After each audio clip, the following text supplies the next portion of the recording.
Welcome to the Next Pivot Point podcast. This season, I am focused on sharing stories and ideas from global experts on diversity and inclusion. My purpose is to share diverse stories so that you can learn from others' lived experiences and walk away with actionable strategies to lead even more inclusively. I share this information because inclusive leadership is a journey. It requires bravery and courage, and you do not have to do it alone. At Next Pivot Point, I believe we are stronger together as allies. Let's meet this week's guest. Welcome to this week's episode. I am excited to be joined by Jen Martin today.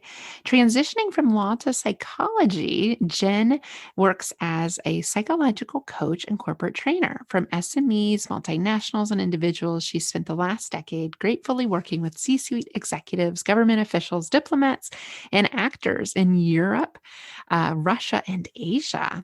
Jen is the director of Author International, a corporate English institute that partners with multinationals to prepare their non-native staff and leaders linguistically and psychologically for high-stake communication, as well as to promote inclusion for non-natives at work. Jen is a proud D&I ally and is the linguistic inclusion ambassador for diversein.com, where she promotes fostering psychologically safe cultures that support non-natives through both policy and practice. Through her leadership research, Jen champions and specializes in vulnerability and psychological safety, promoting increased connection, engagement, commitment, collaboration, innovation, and inclusion. Other areas of research interest include self-efficacy, imposter phenomenon, resilience, cognitive flexibility, and optimal performance. She is deeply passionate about fostering and leveraging human connection and inclusion, the driving force behind her work and research. Well, Jen, welcome to the show. Thank you for having me. It's great to be here. Well, so many areas we can dive into with your expertise. But before we do that, tell our listeners, how did you get into this space? How did you get to be talking about something like psychological safety in the workplace? So curious. Yeah, it is. I had a bit of a funny route into the work that I'm doing now. As you would have read in my bio, I started out in law. I in my law specialization, it was immigration and refugee law. So I suppose I always felt pulled towards a more humanitarian side of work. And then I just transitioned from law into teaching and training became coaching. So it kind of was this moving, evolving process. And the teaching and training and coaching that I was doing was with non-native English speakers. I found myself in, I suppose, a very fortunate position to be working with brilliant, brilliant people, non-natives, from executives and ministers and diplomats. And I started seeing trends in the work that I was doing. So I was teaching and training and coaching, but I started to observe that it was such a vulnerable thing to do, irrespective of their gender or their rank or their position within their company or the context that they were in. It was just such a vulnerable thing for them to do, simply to speak through another language. And I say simply, but of course it's not simple at all. It's hugely emotionally exposing. It's full of uncertainty, something that we as native English speakers take for granted. And so I suppose that spiraled into, okay, well, exploring vulnerability and then doing research on vulnerability, which brought me to psychological safety. So yeah, a bit of a long road into the space, but very rewarding, very fulfilling, and really interesting as well because of the really amazing people I got to meet along the way and still do. Yeah, isn't it fun when you surround yourself with different types of people, how much more you learn, how much more you grow? I often talk about allyship as, hey, I get to be a better human by doing this work, by knowing people that are different than me. They know different things than me, and that's how I learn, that's how I grow, and I show up better as a better parent, caregiver, partner, friend. And I know allyship is something near and dear to your heart, Jen. How do you how do you define what it means to be an ally, and why is allyship so necessary? Oh yeah, definitely. I feel so much more comfortable, in the allyship space than anything to do with influencing or expert or anything like that. That just doesn't sit as well with me. I think because not to be oversimplistic in terms, but I think allyship really is fundamentally about um, being a friend to a cause or being a friend to another person. Um, for me, allyship is active. It's not passive.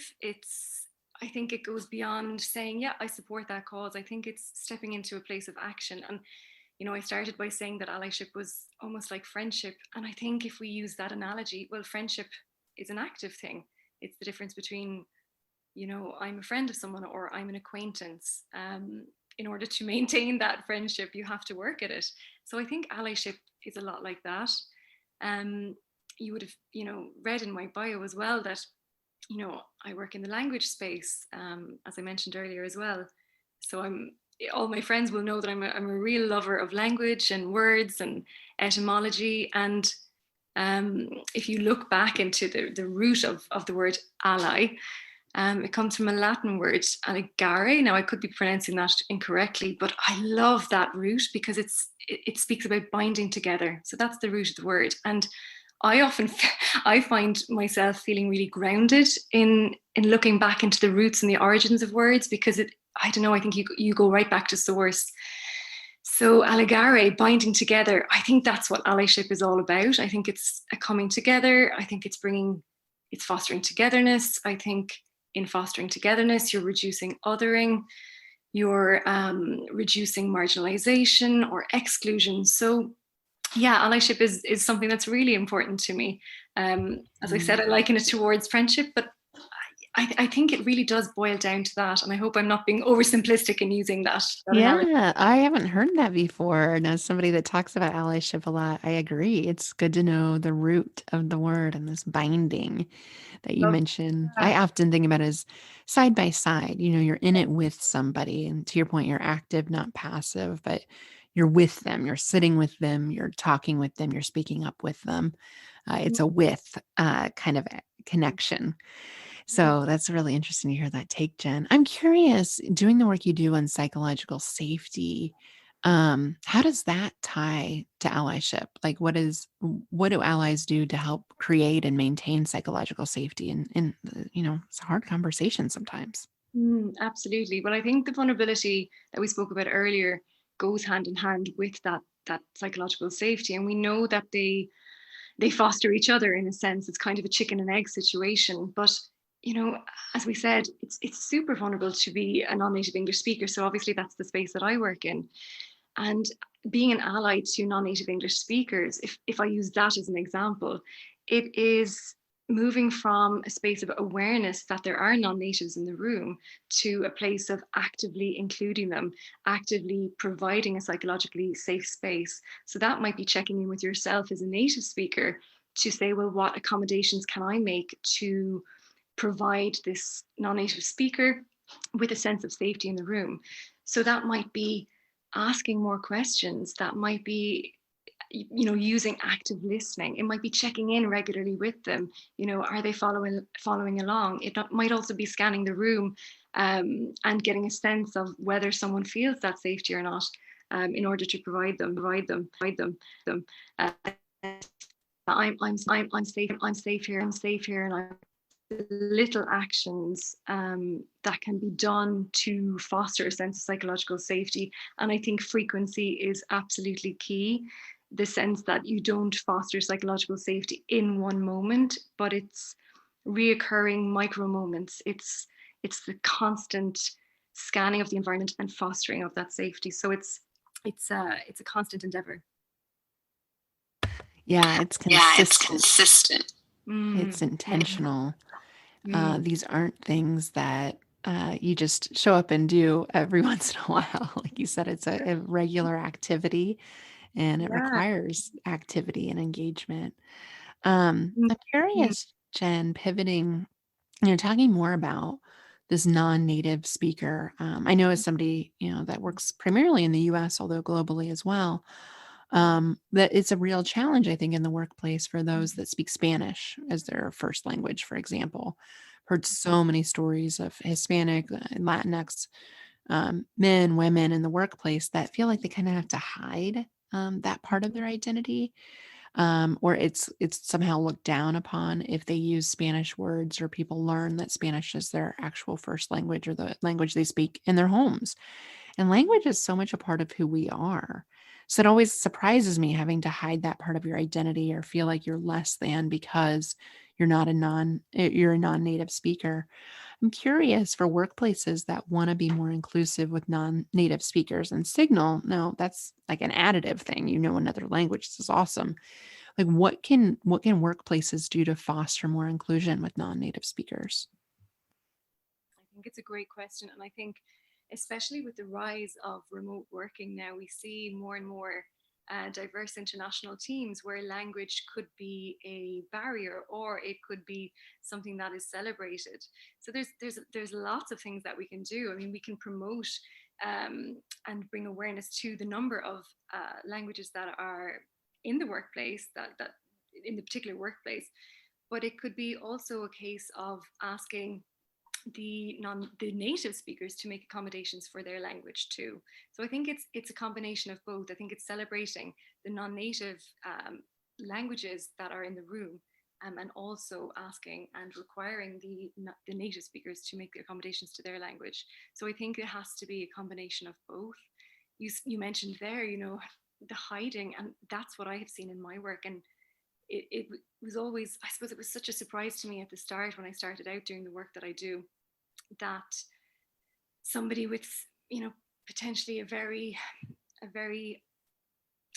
shall I say, important position within the organization would feel like my voice doesn't matter, or what I have to say might not count because it may be viewed through the lens of the accent that's said or the choice of words that I make. So I think it's a really, really important point for us to consider and address. Yeah, yeah, and if you think about the mental, energy that someone has to spend filtering their words, thinking carefully about how this is gonna land if I say it this way, or to your point, use my native language words. Is Mm, it gonna be accepted? Is it gonna be looked at differently? And just all that mental energy that I imagine non-native speakers spend, not being productive, not doing work, having to think about these things is exhausting. And as an ally, really empathizing with that and trying to understand, and to your point, try to learn some of the language. I used to work a lot in bilingual workplaces. In mm, agriculture, it's very common to have Spanish speaking employees as well as English speaking employees, for example, here in the United States. And a lot of the English speaking employees would tell me, I spent some time getting to know them, kind of like keywords. And even if it's just like asking them how they're doing in their native language, right? yeah. Or having certain go to words that they can say, maybe as a joke, maybe as just a nudge that, hey, I get you, I see you, I'm learning your language too, was Yeah, something that really worked well. yeah, I can go so far, and we've all probably experienced that on holiday, where we make that effort, and it might just be something as simple as saying that hello, or extending the hand in just the smallest of ways, but it can be very meaningful. I suppose it sends a safety signal to say, I see you, I hear you, you're part of this team, you belong here. And yeah, I suppose it's a step towards someone, no matter how small. Yeah, yeah, I see you, I hear you, you belong here. Mm, Really important signals for inclusion. I'm curious, kind of going back to something that you were sharing before about vulnerability and the role that it takes as an ally.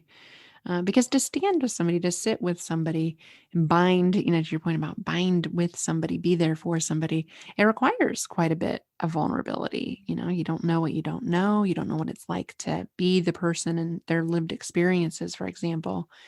What is the role of vulnerability in being an ally for somebody else? I think it's a great question. I think vulnerability plays a huge role because it's both sides of the coin. So we're asking, in the context of non-native speakers, we're asking of them to be vulnerable, to do business, to show up and work every day, and to have all their interactions through a language that's not their own. So we're almost demanding a very vulnerable action of them. But equally, us as the natives, as you said, addressing what we don't know. And perhaps we don't know what it's like to be the non-native speaker in the room.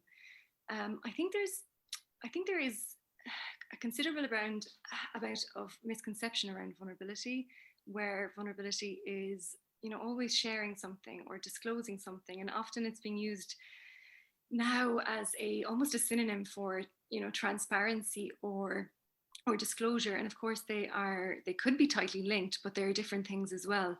Whereas vulnerability might be, if we go to the definition of it, it's emotional exposure, it's being in uncertainty. So that could be with ourselves. If I don't know what it is to be a native speaker, what about asking that? What about opening up those difficult conversations and trying to understand what that's like? That could be very vulnerable, for somebody to do if they don't feel comfortable to do it. So I think vulnerability can be for the different parties in the room, and it can look different for them. So it does play a huge role in this space. Yeah. Yeah. I say allyship is a choose your own adventure approach. There's not one size fits all. There's not one way to show up as an ally. And much like you Mm, said with vulnerability, it's asking questions, it's being curious, it's just signaling to somebody else that I want to hear your story. I don't know what it's like to be you, and I would like to know more about you. Um, mm, yeah, that's sitting with somebody in that. It means so much.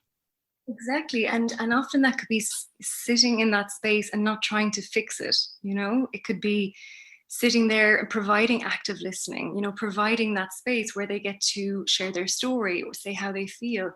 Very often I think we will run to provide a solution, but maybe that's not what is required of us or what's being asked of us.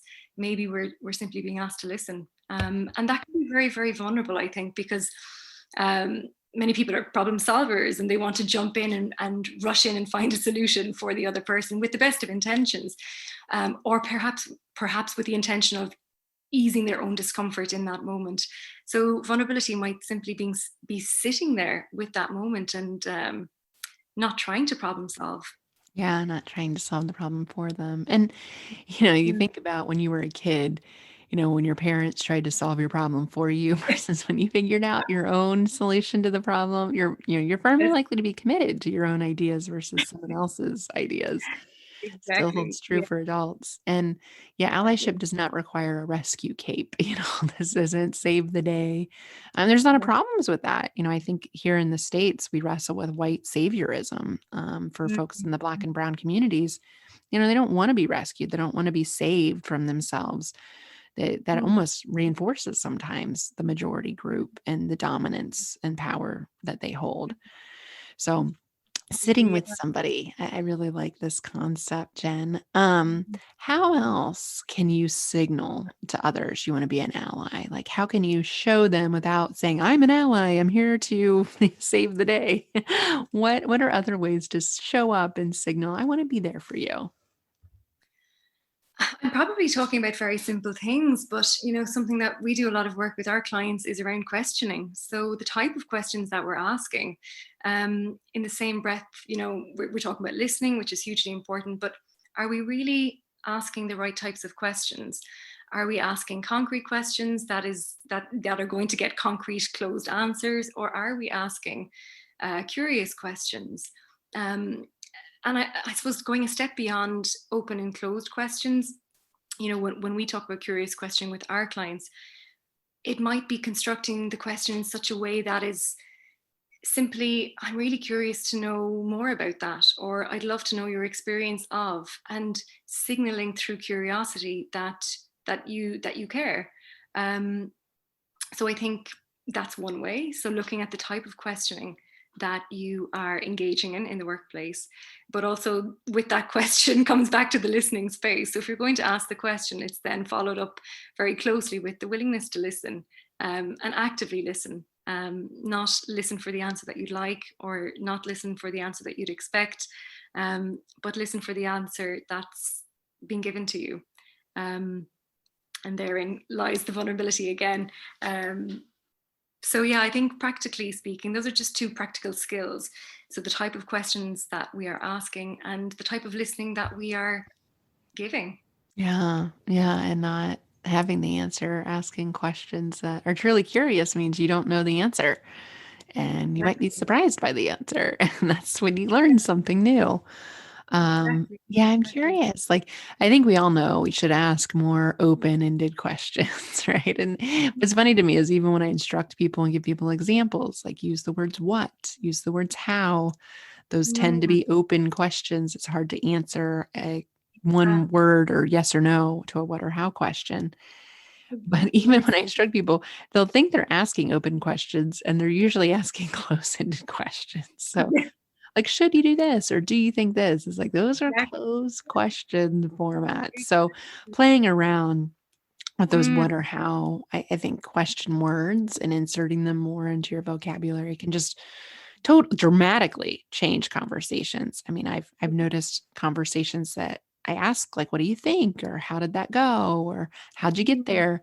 You know, those types of questions, people are like, you just learn so much more, and people mm. feel listened to, they feel heard, they Yeah. feel like you really care, so words matter. They really Um, do. And it's a conscious effort, like, in psychology and in coaching, some of the most powerful words you can say are tell me more.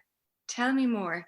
And I suppose it's reframing questioning so that it can be those, what and how questions, but it can go beyond that as well. It can be a statement that's used with a curious questioning tone. So I'd love to know more about that. Or you mentioned this, would you be open to speaking a little bit more about that? Or I'm curious to know about this, or I'm eager to know your thoughts on this. They are statement constructed, but how we ask them invites that, I suppose, invites curiously an answer that, yeah, that we may not know where it will go. So I think it signals safety. It signals I'm really here with you. I'd love to know more about that. So I think that's a safety signal we can send out as well. We can foster that safety, that psychological safety, every time we ask a question, depending on how we construct it. So there's lots of very, very simple ways that we can consciously and consistently build a safe environment. yeah, I like this. Yeah, the psychological safety, the vulnerability, the curiosity, the questioning skills. These are all like holistic tools to be an ally, to signal that you're an ally. And they got to use all these different tools at different times in our ally toolkit, kind of pull them out. But simple Yeah. things like, yeah, tell me more. I love say more too as an ally. Like, say more about that. And I'm Yes. curious about that. And for listeners, the more you try on some of this inclusive language, A, you'll learn a lot more, but B, it might feel a little uncomfortable at first. And even for the other person, like look at you like, what question are they asking me? Like they usually don't communicate with me like this is weird. Maybe Yeah. at first, I have clients, they'll say, like, oh, I'm getting weird looks from my team. They're used to me just telling them what to do. But Yes. as people get used to it, they'll really lean into it and really feel empowered to really solve their own problems more. And so, as a leader, it saves you time long term when you get comfortable with asking some of these questions for people to learn how to solve their own problems. So, especially for Exactly. leaders that I know sometimes feel like they're like the human, like firefighter at work, Mhm. constantly Yes. going to problem solving mode and telling people what to do. It's exhausting to solve problems all day. Wouldn't you like your team to solve their own problems? Like these questioning strategies really work. Yes. I mean, anybody who's ever been to therapy or to psychological coaching will be familiar with this, that your coach or your therapist isn't going to jump in there and give you that solution, because the philosophy is the answers are within.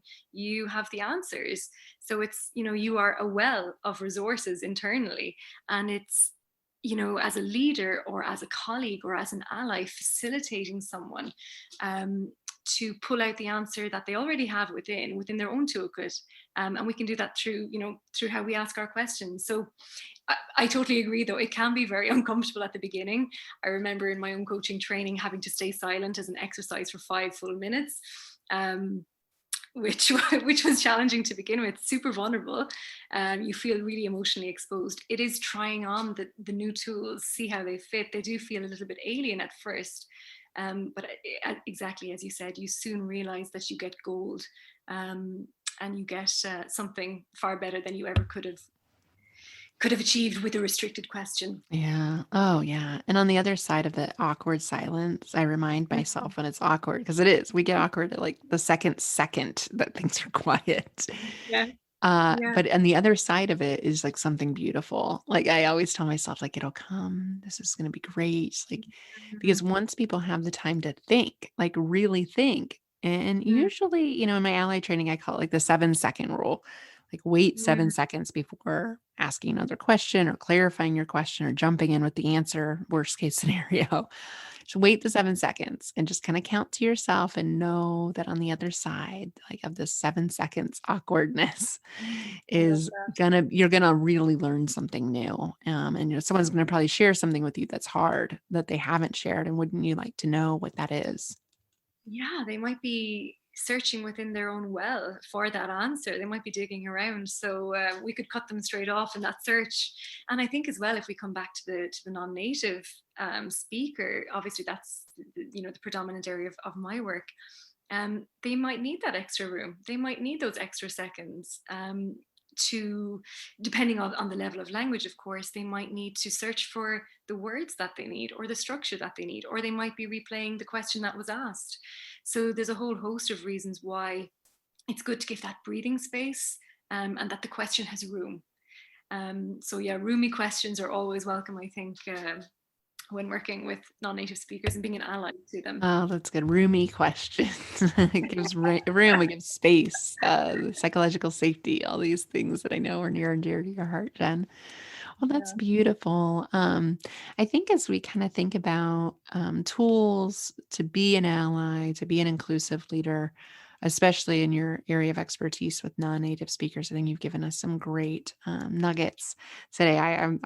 Know more about the role of curiosity and how to demonstrate curiosity for sure.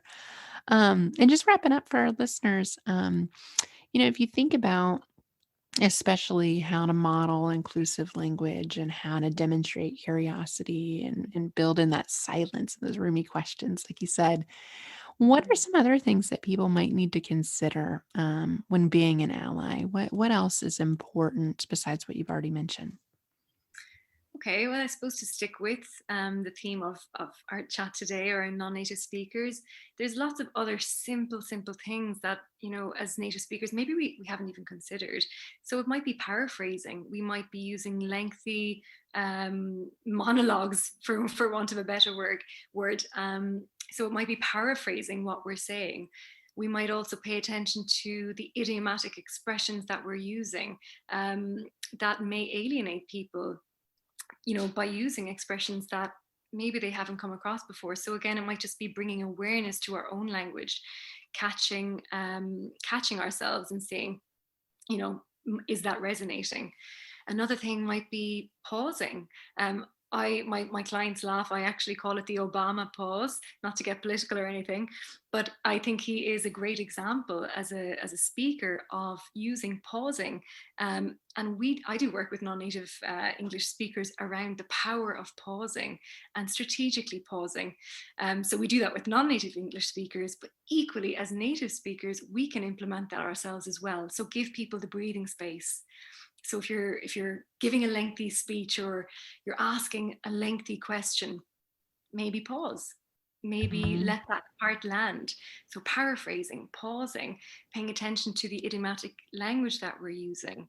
And I think something that is so simple that maybe we don't do enough is scanning the room. So looking at the face, Mhm. is it landing? Are you looking at blank faces? Obviously, a lot of my work context, there may be a lot of non-native English speakers in the room. So you learn to see, to look at the people in front of you, and do they understand? Is this landing?